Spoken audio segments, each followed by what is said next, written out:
Good morning twelfth class. बेटा कल मैंने आपको फैराडे के नियम की उत्पत्ति कराई थी लॉरेंस बल के आधार पर।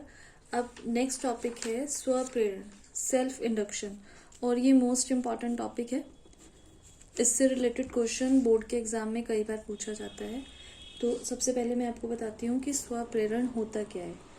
अगर कोई कुंडली जैसे कि आपको पता ही है कि तार को अगर हम इस तरीके से मोड़ लें तो वो किसकी तरह बिहेव करती है, एक कुंडली की तरह। अगर किसी कुंडली में विद्युत धारा प्रवाहित की जाती है, इसको देखिए यहाँ पर कि यहाँ इसे बैटरी से कनेक्ट किया गया है। तो अगर किसी कुंडली में विद्युत धारा प्रवाहित की जाती है तो उसके चारों ओर एक चुंबकीय क्षेत्र उत्पन्न हो जाता है। ये आप पहले पढ़ चुके हैं थर्ड यूनिट में, 10th क्लास में भी आपने पढ़ा है, जिसको हम विद्युत चुंबकीय प्रभाव बोलते हैं। तो धारा के मान में अगर हम परिवर्तन कर दें, जैसा कि आप यहाँ देख रहे हैं कि यहाँ RH का मतलब होता है धारा नियंत्रक। तो इससे धारा के मान में अगर हम परिवर्तन कर दें तो क्या होगा कि जो कुंडली है इससे बंद जो फ्लक्स है, फ्लक्स मतलब चुंबकीय बल रेखाओं की संख्या प्रति एकांक क्षेत्रफल से गुजरने वाली चुंबकीय रेखाओं की संख्या, क्योंकि हम धारा का मान परिवर्तित कर रहे हैं तो फ्लक्स में भी परिवर्तन हो जाएगा। तो इसकी वजह से कुंडली में एक विद्युत वाहक बल उत्पन्न हो जाता है, जिसको हम प्रेरित विद्युत वाहक बल बोलते हैं। और उस बल के कारण यहाँ पर कुंडली में एक प्रेरित धारा भी उत्पन्न हो जाती है। मतलब एक धारा तो बैटरी की वजह से बह रही है, और क्योंकि कुंडली में चुंबकीय क्षेत्र भी उत्पन्न हो रहा है इसलिए भी, और चुंबकीय फ्लक्स में परिवर्तन हो रहा है, हम धारा के मान में परिवर्तन कर रहे हैं, तो एक प्रेरित धारा भी बहने लग जाती है। तो विद्युत चुंबकीय प्रेरण की वो घटना जिसमें जो धारा है, मुख्य धारा जो है, इसके मान में परिवर्तन करने से कुंडली में एक प्रेरित धारा उत्पन्न हो जाती है, इस घटना को बोला जाता है स्वप्रेरण। एक बार दोबारा बोल रही हूँ मैं कि वो घटना जिसमें जो कुंडली में धारा प्रवाहित हो रही है उसके मान में परिवर्तन करने से कुंडली में एक प्रेरित धारा उत्पन्न हो जाती है, इस घटना को बोला जाता है स्वप्रेरण घटना। और आपको पता है कि जो प्रेरित धारा होती है वो हमेशा क्या करती है, उस कारण का विरोध करती है जिसके कारण वो उत्पन्न हुई। यहाँ पर जो प्रेरित धारा उत्पन्न हुई वो किसकी वजह से उत्पन्न हुई, जो बैटरी से धारा जो उत्पन्न हो रही है उसकी वजह से। इसीलिए जो प्रेरित धारा होती है मुख्य धारा का विरोध करती है। ये दो डायग्राम्स मैंने यहाँ पर बनाए हुए हैं। ये है मुख्य धारा बढ़ाते समय, आप देख रहे हैं कि धारा नियंत्रक का जो मैंने साइन है वो इधर करके लगाया है, हम धारा का मान बढ़ा रहे हैं। तो जो प्रेरित धारा है वो क्या होती है, मुख्य धारा के विपरीत दिशा में बहती है।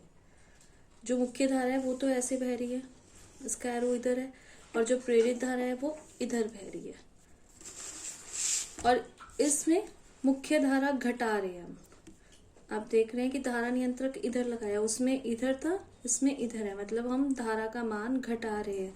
तो यहाँ पर क्या होता है, जो प्रेरित धारा है वो मुख्य धारा की ही दिशा में बहती है, क्योंकि वो मुख्य धारा के घटने का विरोध कर रही है। यहाँ पर बढ़ने का विरोध करती है, इसलिए मुख्य धारा के विपरीत दिशा में बह रही है।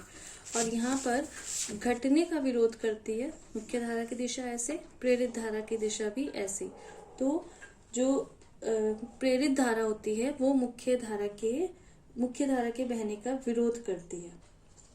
अब नेक्स्ट टॉपिक है स्वप्रेरण गुणांक।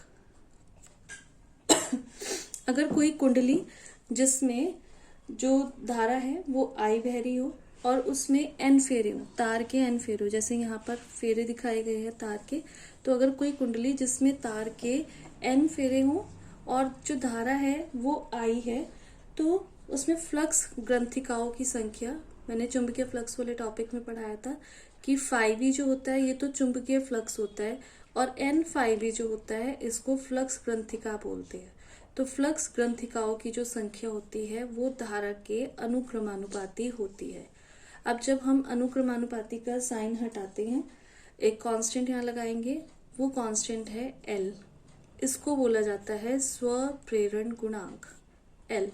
N∅B is equal to Li, और L का मान N∅B/I।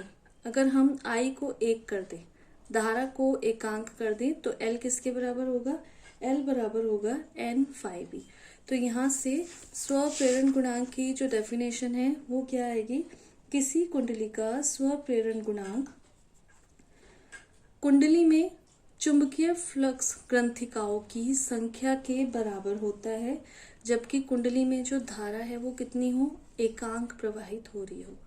किसी कुंडली का स्वप्रेरण गुणांक उस कुंडली के चुंबकीय फ्लक्स ग्रंथिकाओं की संख्या के बराबर होता है जब कुंडली में एकांक धारा प्रवाहित हो रही हो। ये स्वप्रेरण गुणांक की डेफिनेशन है। अब जब धारा परिवर्तित करते हैं तो विद्युत वाहक बल उत्पन्न होता है, जिसकी वजह से प्रेरित धारा उत्पन्न होती है। विद्युत वाहक बल E जो है आपको पता है किसके बराबर होता है, -N ΔΦB upon delta T, या फिर -N डेल्टा को हम बाहर कर लें, N ΔΦB upon delta T. और यहाँ ऊपर से हमने देखा कि N∅B जो है वो किसके बराबर है, LI के बराबर। तो N∅B की जगह हम क्या रख दें, LI अगर रख दें तो E is equal to minus delta LI upon delta T. L तो कांस्टेंट है, बाहर आ गया, I के साथ डेल्टा लग गया, delta I upon delta T. तो L जो है वो किसके बराबर आया, -E upon delta I upon delta T. यहाँ से स्वप्रेरण गुणांक की एक और डेफिनेशन आएगी, अगर delta I upon delta T 1 हो जाए, मतलब धारा परिवर्तन की दर जो है वो एकांक हो जाए, तो L जो है वो किसके बराबर हो जाएगा, L बराबर हो जाएगा E के बराबर। पर यहाँ पर हमें लिखना पड़ेगा संख्यात्मक रूप से, क्योंकि हम माइनस का साइन कंसिडर नहीं कर रहे। तो एक और डेफिनेशन स्वप्रेरण गुणांक की, कि स्वप्रेरण गुणांक, किसी कुंडली का स्वप्रेरण गुणांक उस प्रेरित विद्युत वाहक बल के संख्यात्मक मान के बराबर होता है जो उस कुंडली में एकांक धारा परिवर्तन दर के उत्पन्न होने से उत्पन्न होता है।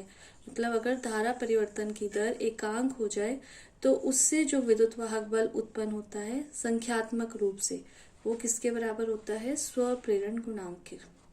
तो इन दोनों में से कोई भी एक डेफिनेशन एग्जाम में आ सकती है। स्वप्रेरण गुणांक की डेफिनेशन फ्लक्स ग्रंथिकाओं के रूप में और स्वप्रेरण गुणांक की डेफिनेशन विद्युत वाहक बल के रूप में। अब स्वप्रेरण गुणांक जो है इसका मात्रक होता है हेनरी। तो यहाँ से अगर हम देखें, E विद्युत वाहक बल का मात्रक वोल्ट, डेल्टा I का मात्रक एम्पियर और डेल्टा T का मात्रक सेकंड। तो 1 हेनरी बराबर जो है वो किसके बराबर होगा, 1 वोल्ट पर 1 एम्पियर पर सेकंड। सेकंड ऊपर चला जाएगा तो 1 हेनरी को हम H भी लिख सकते हैं, 1 H is equal to 1 V A inverse और सेकंड। और अगर हम मूल मात्रक की बात करें और विमाओं की बात करें तो L is equal two volt, ये सेकंड ऊपर गया, सेकंड अपॉन एम्पियर। वोल्ट जो है वो किसके बराबर होता है, V is equal to W upon Q होता है। एकांक आवेश को विद्युत क्षेत्र के भीतर लाने में किया गया कार्य, तो जूल पर कुलाम इंटू सेकेंड अपॉन एम्पियर। फिर इसको भी, जूल को भी हमने तोड़ लिया, न्यूटन मीटर में जूल कार्य का मात्रक होता है, बल गुणा विस्थापन, newton metre into second upon coulomb ampere.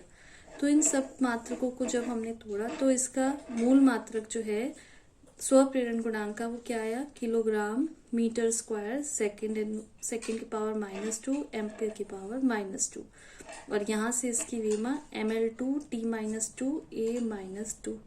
तो ये यहाँ तक जो है वो मोस्ट इम्पॉर्टेंट क्वेश्चन है, स्वप्रेरण गुणांक की परिभाषा, मात्रक और विमा। अब इसकी 2 एप्लीकेशंस हैं अलग अलग। एक तो है समतल कुंडली का स्वप्रेरक, कि समतल कुंडली के लिए जो स्वप्रेरण गुणांक है वो कितना होता है। समतल कुंडली वही वृत्ताकार कुंडली है जिसमें n फेरे होते हैं, ये डेरिवेशन आप 3rd यूनिट में कर चुके हैं। तो ऐसी कुंडली जिसमें n फेरे हों, I धारा बह रही हो, उसके केंद्र पर जो चुंबकीय क्षेत्र होता है B, वो बराबर होता है μ0 Ni/2r। अगर ये डेरिवेशन आएगा तो आपको ये यहीं से स्टार्ट करना है, ये फॉर्मूला आपको याद होना चाहिए। हमें पता है कि φB चुंबकीय फ्लक्स जो है वो किसके बराबर होता है, चुंबकीय क्षेत्र इंटू क्षेत्रफल 5e is equal to B A, बी का मान हम ये रखेंगे म्यू 0 ni अपॉन 2r, और ए क्षेत्रफल, क्योंकि वृत्ताकार कुंडली है तो वृत्त का क्षेत्रफल पाई आर स्क्वायर, इसका मान हम पाई आर स्क्वायर रखेंगे, आर से आर कैंसिल आउट, तो 5e का मान mu 0 pi N R I upon 2, और L स्वप्रेरण गुणांक अभी हमने पीछे देखा था किसके बराबर होता है, N5e फ्लक्स ग्रंथिकाओं की संख्या बटे धारा, N5e अपॉन आई, तो N एज इट इज रखा, 5e का मान ये रखा, और अपॉन में आई से आई कैंसिल आउट हो गया, N और N मिलके N स्क्वायर, तो L का मान जो है, अगर हम वृत्ताकार कुंडली की बात करें तो N का मान होता है mu 0 upon 2 pi N square R henry. यहाँ से अगर म्यू 0 का मात्रक निकालना हो, L का मात्रक हेनरी, म्यू 0 का मान हमें निकालना है, पाई कांस्टेंट है, एन फेरों की संख्या कांस्टेंट है, सिर्फ क्या है त्रिज्या, त्रिज्या का मात्रक क्या होता है, त्रिज्या का मात्रक होता है मीटर, तो म्यू 0 का एक और मात्रक होता है जो चुंबकशीलता है आपने पढ़ी हुई है, इसका मात्रक होता है हेनरी अपॉन मीटर।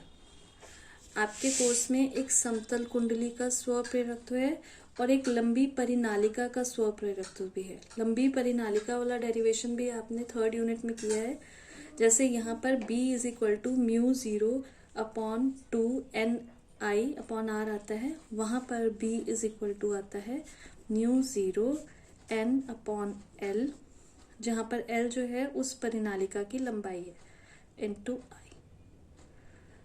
उसके बाद B का मान ये, आप 5e का मान रखोगे और A को एज इट इज ही रहने देना, तो वहां से आप लंबी परिनालिका के लिए स्वप्रेरकत्व निकाल लेंगे। अब नेक्स्ट टॉपिक है कुंडली में संचित स्थितिज ऊर्जा। कि मैंने आपको बताया कि जब हम कुंडली में कोई, जैसे बैटरी से हमने कनेक्ट किया था कुंडली को, तो कुंडली को जो बैटरी से कनेक्ट करते हैं उसमें विद्युत धारा बहने लग जाती है, तो उसमें एक चुंबकीय क्षेत्र भी उत्पन्न हो जाता है, और जब हम धारा नियंत्रक से धारा के मान को चेंज करते हैं तो चुंबकीय फ्लक्स में परिवर्तन होता है, जिससे विद्युत वाहक बल उत्पन्न होता है, और विद्युत वाहक बल के उत्पन्न होने से उसमें एक धारा भी बहने लग जाती है। अब जो धारा, उसमें मुख्य धारा जो बह रही है, उसको अपने कांस्टेंट मान तक पहुंचने के लिए क्या करना पड़ेगा, जो विद्युत वाहक बल उत्पन्न हो गया कुंडली में उसके विरुद्ध कुछ कार्य करना पड़ेगा, और ये जो किया गया कार्य है वो कार्य ही कुंडली में स्थितिज ऊर्जा की फॉर्म में संचित हो जाता है। तो हमें निकालनी है कुंडली में संचित स्थितिज ऊर्जा। तो D Q is equal to minus E D Q, क्योंकि ई हमें पता है कि ई बराबर क्या होता है, D W upon D Q, क्योंकि यहाँ पर बैटरी द्वारा कार्य किया गया इसलिए minus E, D W is equal to minus E D Q.